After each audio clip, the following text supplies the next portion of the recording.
guys, வேளாங்கண்ணிக்கு போலாமா? இன்னைக்கு வேளாங்கண்ணி vlog-ஓட part 1 mini vlog பார்க்க போறீங்க. சோ நம்ம வாரம் ஃபுல்லா நம்ம சூட்கேஸை வந்து வச்சிருப்போம். ஆனா அப்பெல்லாம் வந்து பேக் பண்ண மாட்டோம். எப்போ வந்து போவோமோ அதுக்கு முன்னாடி நாள் தான் எல்லாத்தையும் பேக் பண்ணுவோம். வேளாங்கண்ணிக்கு ஏற்கனவே நாங்க போயிருந்தாலும் ஃபேமிலியோட அடிக்கிற ஃபர்ஸ்ட் ட்ரிப்னு சொல்லலாம் இந்த ஒரு வேளாங்கண்ணி ட்ரிப்பை. ஸோ நம்மலாம் வந்து பார்த்தீங்கன்னா 23rd ஏர்லி மார்னிங் எங்களுக்கு வந்து ட்ரெயின் இருக்கு. அதனால எல்லாரும் எங்க வீட்டில் வந்து கேதர் ஆயிட்டு திங்ஸ் எல்லாம் அரேஞ்ச் பண்ணிட்டு நாங்கள் ஸ்ட்ரெயிட்டாக வந்து பார்த்தீங்கன்னா சேலம் ஜங்ஷன் ரயில்வே ஸ்டேஷன் போயாச்சு. எங்களுக்கு 3 o'clock மாதிரி தான் வந்து ட்ரெயின் டைம் சொல்லியிருந்தாங்க. நாங்கள் பிஃபோர் டைம்லேயே போயிட்டோம். ஆனால் நாங்கள் வெயிட் பண்ணுற மாதிரி இருந்தது ட்ரெயின் வரதுக்கு. அப்போ எங்களுக்கு கொஞ்சம் லேட் ஆகுறோம் அப்படின்ற மாதிரி சொல்லியிருந்தாங்க. ஸோ நாங்களும் வந்து ரொம்ப நேரம் வெயிட் பண்ணிட்டு கொஞ்சம் டீ சாப்பிட்றது இதெல்லாம் வந்து ரொம்ப ஏர்லி மார்னிங் அப்படிங்கிறனால தூக்கம் வேற வர ஆரம்பிச்சிருச்சு. அதை சமாளிக்கிறதுக்காகவுமே பயங்கரமா அங்கேயும் இங்கேயும் அழைச்சிட்டு இருந்தோம். அண்ட் பயங்கர எக்ஸைட்மெண்ட்டாகவும் இருந்தது. ஃபைனலி எங்களோட ட்ரெயினும் வந்து பார்த்தீங்கன்னா அரைவ் ஆயிடுச்சு.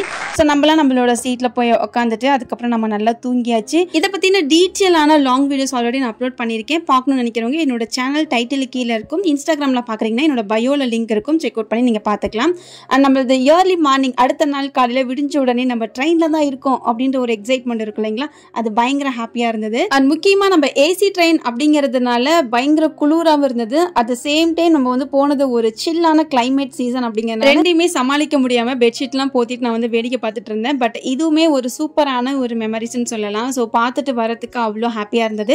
அண்ட் ஃபைனலி நம்மளும் வந்து பார்த்தீங்கன்னா நாகப்பட்டினம் வந்து இப்போ இறங்கிட்டோம். நாகப்பட்டினத்தில் இறங்கி அங்கே ஏதாவது நம்ம ரெஃப்ரெஷ் பண்ணணும் இல்லை ஏதாவது சாப்பிடணும்னா அங்கே சாப்பிட்டுட்டு அதுக்கப்புறமா வேளாங்கண்ணி போகிற மாதிரி நாங்கள் பிளான் பண்ணியிருந்தோம். ஸோ அதுக்கு தகுந்த மாதிரி நாங்களும் வந்து பார்த்தீங்கன்னா இங்கேருந்து இப்போ நம்ம வேளாங்கண்ணிக்கு ரீச் ஆக போகிறோம். ஸோ இன்னும் கொஞ்ச நேரத்தில் நம்ம வந்து வேளாங்கண்ணி கோயிலை பார்க்க போகிறோம் அப்படிங்கிற ஒரு எக்ஸைட்மெண்ட் பயங்கரமாக இருந்தது. ஸோ எல்லாரும் ஜாலியாக ஒரு ஆட்டோவில் ஏறி அங்கேருந்து நாங்கள் பார்த்தீங்கன்னா ஸ்ட்ரெயிட்டாக வேளாங்கண்ணிக்கு தான் போயிருந்தோம்.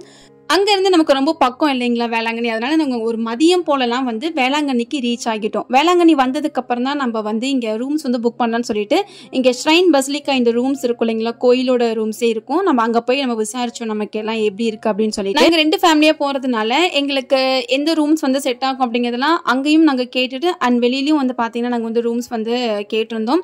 ஸோ நாங்கள் எந்த ரூம்ஸ் போனோம், அந்த ரூம்ஸோட அமௌண்ட்லாம் எவ்வளோ நாங்கள் பே பண்ணியிருந்தோம், இதை பற்றி எல்லா டீட்டெயில்ஸுமே நான் லாங் வீடியோஸில் ஷேர் பண்ணியிருக்கேன். ஸோ ஷார்ட்ஸ் வீடியோஸில் வந்து பார்த்தீங்கன்னா என்னால் அவ்வளோக்கும் வந்து எக்ஸ்பிளைன் பண்ண முடியாது. ஃபைனலி நம்ம வந்து இன்னொரு ரூம் தான் வந்து பார்த்தீங்கன்னா அரேஞ்ச் பண்ணியிருந்தோம். நம்ம 2 ஃபேமிலிக்குமே வந்து ஏசியோட சேர்த்து அரேஞ்ச் பண்ணியிருந்தோம். ஸோ ரெண்டுமே ஒரு பக்காவான ரூம்னு சொல்லலாம். ரொம்ப ஒரு சூப்பர் கம்ஃபர்டபுளான ஒரு ரூம் வந்து நாங்கள் அரேஞ்ச் பண்ணியிருந்தோம். எங்களுக்கு நார்மலாக சொல்லணும்னா எங்களுக்கு பால்கனி அட்டாச்சோட ஒரு 2 பெட் உள்ள ஒரு ரூமும் அண்ட் அக்காவோட ஃபேமிலிக்கு வந்து ஒரு பெரிய பெட் உள்ள ஒரு ஏசி ரூமும் வந்து பார்த்தீங்கன்னா நாங்கள் அரேஞ்ச் பண்ணியிருந்தோம். அண்ட் வேளாங்கண்ணியோட ஃபர்ஸ்ட் டேவே பக்காவாக எங்களுக்கு ஸ்டார்ட் ஆயிருக்கு. ஸோ இதுக்கப்புறம் part 2 part 4 இதுல எல்லாம் உங்களை வந்து மீட் பண்றேன். ஸோ ஃபாலோ பண்ணிக்கோங்க மறக்காம.